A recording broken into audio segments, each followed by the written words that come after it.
गुरु नानक जी बचपन से ही बहुत ही शांतचित्त और धर्मात्मा स्वभाव के थे। वे अक्सर प्रकृति की गोद में अध्यात्म में लीन रहते थे। उनके पिता मेहता कालू को यह बात अच्छी नहीं लगती थी कि उनका पुत्र अपना समय कुछ कारोबार या पारिवारिक काम में लगाकर नहीं बिता रहा है। उन्होंने सोचा कि नानक को कुछ उपयोगी कार्य दिया जाए ताकि वह समय का सदुपयोग कर सके।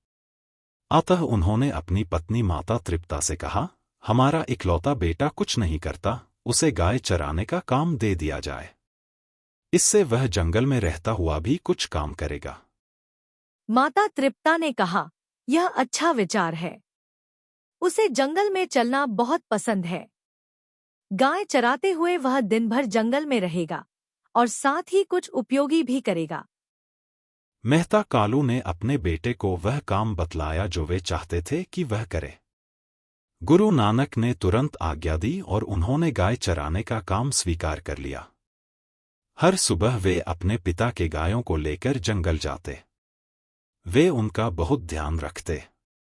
उन्हें ऐसी जगह लेकर जाते जहां घास अच्छी और हरी हो। गुरु नानक का मन इस दौरान निरंतर ईश्वर में लगा रहता था। दोपहर में वे गायों को पेड़ों के नीचे आराम करने के लिए ले जाते। गाय ठंडी छाव में विश्राम करती। गुरु नानक जी उनके पास चुपचाप बैठे रहते और ईश्वर के चिंतन में मग्न रहते। कभी कभी वे नरम, हरी घास पर लेटकर सो भी जाते। एक दिन वे पेड़ के नीचे बैठे और चरते हुए गायों को देख रहे थे। उनका मन ध्यान में डूब गया और वे गायों को भूल गए। गाय अपनी मर्जी से चरते हुए एक किसान के खेत में चली गई और वहां की हरी फसल खा गई। जैसे ही किसान ने देखा कि उसके खेत की फसल खराब हो रही है, तो वह बहुत गुस्सा हुआ। उसने दौड़कर गायों को खेत से भगा दिया। फिर वह राय बुलार के पास गया और कहा, मेहता कालू के गायों ने मेरी फसल खा ली है। उनका बेटा उन्हें मेरे खेत में घुसने दिया। वह तो सो रहा था जब गाय मेरी फसल खा रही थी। मैंने भारी नुकसान उठाया है। मैं बहुत गरीब हूं। मेहता कालू से मेरा नुकसान भरवाओ। राय बुलार ने मेहता कालू और गुरु नानक दोनों को बुलाया। उन्होंने किसान की बात सुनी और मेहता कालू को नुकसान का भुगतान करने को कहा। मेहता कालू बहुत दुखी हुए। उन्हें अपने बेटे से निराशा हुई, लेकिन वे उससे बहुत प्रेम करते थे। उन्होंने किसान को मुआवजा देने का निर्णय लिया। लेकिन बालक गुरु नानक जी ने, जो शांत और गंभीर बैठे थे, राय बुलार से कहा, कृपया किसी को खेत की जांच करने भेजो। देखें कि मेरे गायों ने वास्तव में कितनी हानि पहुंचाई है, तभी हम भुगतान करेंगे। राय बुलार ने एक अधिकारी को किसान के साथ खेत में भेजा।